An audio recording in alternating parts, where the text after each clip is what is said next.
నల్లకలువ 91st chapter.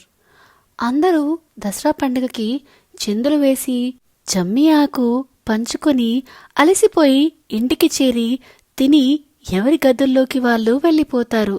బెడ్డెక్కిన Ved పక్కన కూర్చున్న వైషు వేద్ భుజాన్ని గోకుతూ ఏవండి గుడ్ నైట్ అని పల్లెకిలిస్తూ చెప్తుంది.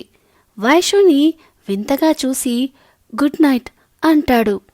ఏవండి, మొగుడు పిల్లలు ఇలా ఉత్తుత్తిగా గుడ్ నైట్ చెప్పుకోకూడదట, మా పక్కింటి కాంచనక్క చెప్పింది అని అంటుంది వైషు. మరి ఎలా చెప్పుకోవాలంట అని వెట్టకారంగా వేద్ అనగానే ఒక ముద్దు 4 ముద్దులో పెట్టుకొని లాస్ట్కి గుడ్ నైట్ చెప్పుకోవాలంట అని అమాయకంగా మొహం పెట్టుకొని వైషు అనగానే వంటలక్కలాగా ఒక ఐబ్రో రైస్ చేసి మరీ వైషు వైపు చూస్తాడు వేద్ బాబు. అంటే పొద్దున ఎలాగూ మీకు నాకు మీరు మొదలు పెట్టుకున్నాం కదా, ఇక నుంచి అదే ఫ్లో కంటిన్యూ చేస్తే సరిపోతుంది. అసలే మన కిస్ ఎంత స్వీట్గా ఉన్నాయో, ముఖ్యంగా మీరు పెట్టిందైతేనా అసలు ఆపాలి అనిపించలేదు తెలుసా అని వైషు తన ఫ్లోలో తను చెప్పుకుంటూ పోతుంది.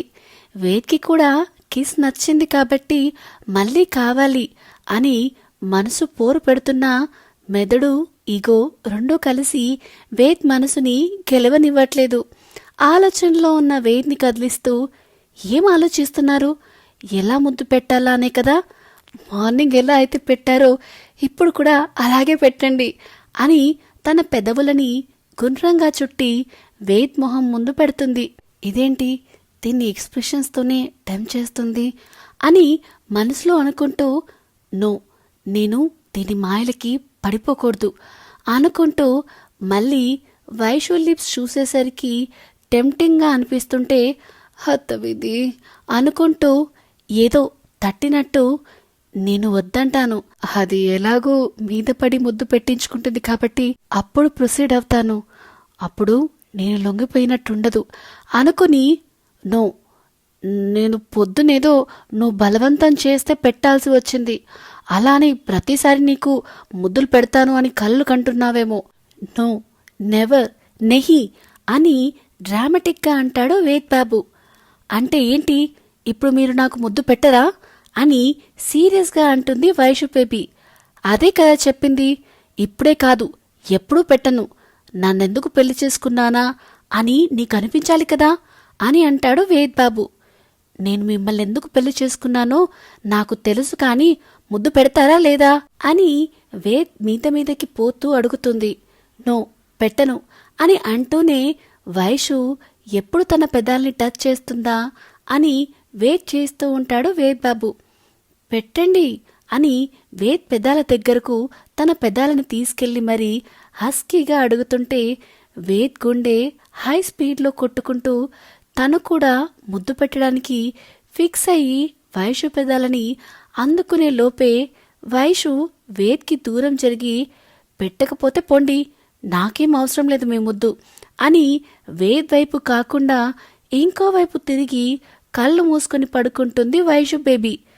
నోటికాడికి వచ్చిన ముద్దు చేజారినట్టు ఫీల్ అయిన వేద్ బాబు, ఇదేంటి ఇంత ఆశపెట్టి లాస్ట్లో నాకేమొద్దు అని నా నోట్లో మన్ను కొట్టింది, రాక్షసి అని తిట్టుకుంటూ పడుకుంటే ఎంతసేపటికి నిద్ర పట్టక అటు ఇటు దొర్లి లాస్ట్కి వైషు నిద్రపోతుంది అని అర్థమై వైషుని బ్యాక్ హాక్ చేసుకొని పడుకొని ఏంటో నేను దీనికి అలవాటు పడుతున్నాను అని అనుకుంటూ కళ్ళు మూసుకుని వెంటనే నిద్రలోకి జారుకుంటాడు వేద్ బాబు. ఆడి పాడి అలసిపోయిన విశ్వ నిహారికలు ఇంటికి వస్తారు. నిహారిక నేరుగా రూంలోకి వెళ్తే విశ్వ చంద్రగారితో విన్నీ బేబీతో మాట్లాడుతూ ఉంటాడు. విశ్వ ఎలాగో వాళ్ళతో మాట్లాడుతున్నాడు కదా అని డోర్ దగ్గరికి వేసి బోల్ట్ పెట్టుకోకుండానే శారీ చేంజ్ చేసుకుంటూ ఉంటుంది నిహా బేబీ.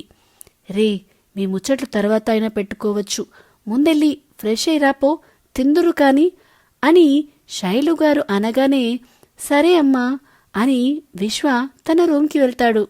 విశ్వ వెళ్లేసరికి శారీ విప్పి పక్కన పడేస్తుంది. లంగా బ్లౌజ్ మీద ఉన్న తన భార్యని చూసి కళ్ళు మూయటం మరుస్తాడు విశ్వబాబు. బ్లౌజ్ తీయాలి అని ట్రై చేసి బ్యాక్ హుక్స్ గుర్తొచ్చి విన్నీని పిలవాలి అనుకుని వెనక్కి తిరిగేసరికి ఎదురుగా డోర్ దగ్గర దర్శనమిస్తాడు విశ్వబాబు. విశ్వని చూసి తర్వాత తనని తాను చూసుకుని హా అని అరుస్తూ గుండెలను 2 చేతులతో కవర్ చేసుకుంటూ వెనక్కి తిరిగి నువ్వెందుకు వచ్చావ్ అని కయ్యమంటుంది నిహారిక. ఇది నా రూమ్ కూడా, అయినా బోల్టు పెట్టుకోకుండా తప్పు చేసింది నువ్వు అంటాడు విశ్వబాబు. తన పిచ్చికి తననే తిట్టుకుని నువ్వు బయటికి వెళ్ళి విన్నీని పిలువు అంటుంది నిహారిక. విశ్వ కొంచెం వెనక్కి వంగి డైనింగ్ టేబుల్ వైపు చూసేసరికి వాళ్ళు ముగ్గురు తింటూ కనిపించేసరికి విన్నీ తింటుంది, ఇప్పుడు రాలేదు అంటూ లోపలికి వచ్చి డోర్ క్లోజ్ చేస్తాడు విశ్వబాబు. డోర్ క్లోజ్ అయిన సౌండ్కి వెనక్కి తిరిగి తను తినే వరకు నేను వెయిట్ చేస్తా, నువ్వు కూడా వెళ్ళి తినిపో అని అంటుంది విశ్వని ఎలాగైనా బయటికి పంపించాలి అని. నేను కూడా నీకోసం వెయిట్ చేస్తాలే, విన్నీ వచ్చి నీకు హెల్ప్ చేసి నువ్వు డ్రెస్ చేంజ్ చేసుకునే వరకు వెయిట్ చేసి తర్వాతే ఇద్దరం కలిసి తిందాం, ఓకేనా అని నిహారిక వైపు ఇంటెన్స్గా చూస్తూ అంటాడు విశ్వ. ఆ చూపుకి తడబడి అంటే అప్పటి వరకు నీ ముందు ఇలాగే ఉండాలా అని కోపంగా అంటుంది. నా ముందే కదా, తప్పులేదులే అని అంటూ నిహారిక వైపు అడుగులు వేస్తాడు విశ్వ. సో ఇదేనండి నల్ల కలువ 91st చాప్టర్. ఎలా అనిపిస్తుందని మీకు ఈ స్టోరీ? ఈ వీడియో కనుక మీకు నచ్చినట్లయితే ప్లీజ్ లైక్ చేయండి, కామెంట్ చేయండి. అలానే ఇలాంటి కొత్త కొత్త కథల కోసం మరియు కొత్త కొత్త అప్డేట్స్ కోసం మన channel the novel whisperer with Vinyani subscribe చేసుకోవడం మాత్రం అస్సలు మరవద్దు. Thank you, bye.